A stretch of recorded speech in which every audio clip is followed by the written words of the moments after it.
Wow, those are indeed numbers on the screen, aren't they?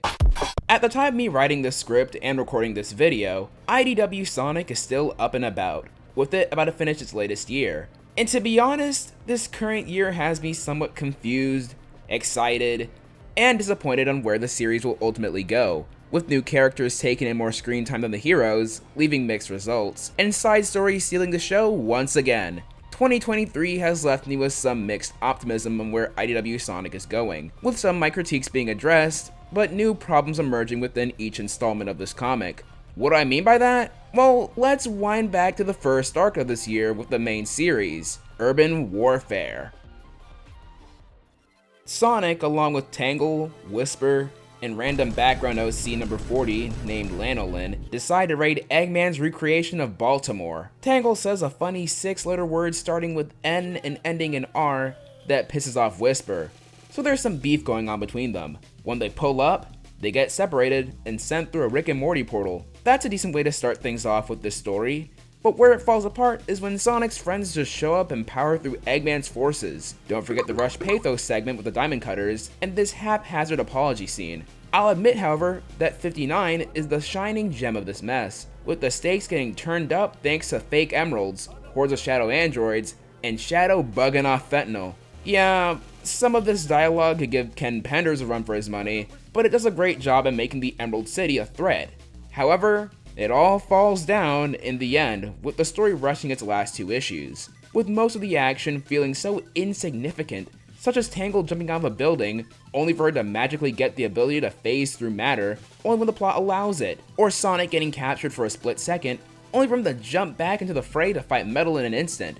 It's moments like these that make Urban Warfare such a sloppy mess. This entire story is carried by incredible art, but abysmal plot contrivances. The focus on the Diamond Cutters and newcomer Lanolin are so meaningless that the plot would have literally been the same if they weren't there.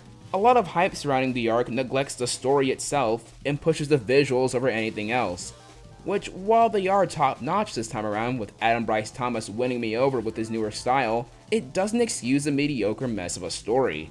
But, on the other hand, 2023 brought along another 30th anniversary special, with everyone's favorite pink hedgehog on a quest to save her friends from the clutches of Eggman, with help of her cards that warn her of imminent danger, and tell her about various traits about her friends, even saving the day and putting Metal Sonic in the can. Playboy Cardi's Summer Smash is another fantastic adventure that focuses on Jewel the Beetle. While the homies go band for band against the Babylon Rogues in a tournament, Jewel gets to shine, as she's finally pulled away from her desk at the Restoration and gets time to not only enjoy herself and the company of her friends, but also help pitch in at the end. She's been practically overlooked by everyone and wants to be noticed, and thankfully, this little adventure was just the thing she needed.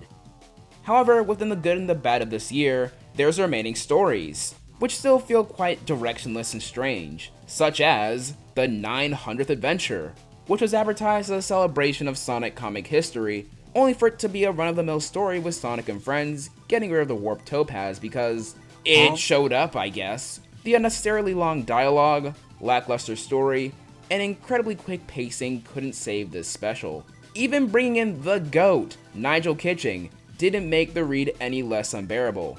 While there were efforts in making each section distinct, it ultimately becomes kind of a narrative mess.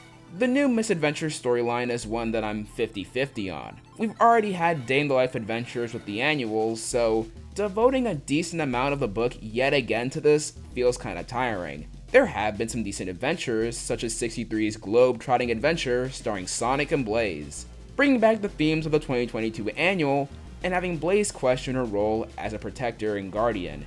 Knuckles and the Chaotix have a silly-odd adventure, and 62 even allowed us to see the Guardian and Amy Rose explore through Angel Island for a bit. All of these fun, low-stakes adventures are great to help explore a bit of IDW Sonic's world, and even add a bit of character development to some of the titular cast. However, arguably the biggest criticism is none other than the Diamond Cutter's plot, with Clutch giving Mimic a chance at revenge against Whisper by disguising himself as Duo, and completely botching the job within a day by revealing himself to Silver.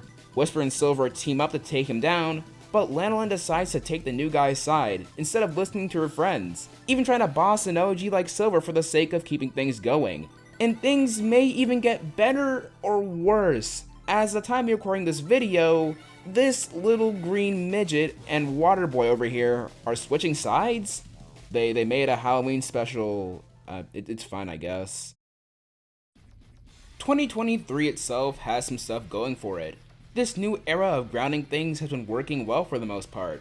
I'm honestly all in for this, if it means that the writing team does more of exploring this world. For the past couple of years, it felt like nothing more than a blank slate, probably thanks to a Metal Virus adventure or two, but with the dust settling after the Urban Warfare arc, this could be a fresh start for the series to really prove itself to be a good adaptation of the source material, to show why you should care about these newcomers or pre-established casts, and what they add to the grand scheme of things, to showcase locations new and old. I could go on about this, but with 5 years already passed, IDW still has a chance to redeem itself. But as for now, only time will tell to see where this current direction of the comic will lead us. So, IDW Sonic as a whole, it's fine, I guess. In some cases, more often with the side content and select stories, the IDW Sonic series is able to deliver on that front. But as we've seen, majority of the series does have problems that do hold it back from being a great series,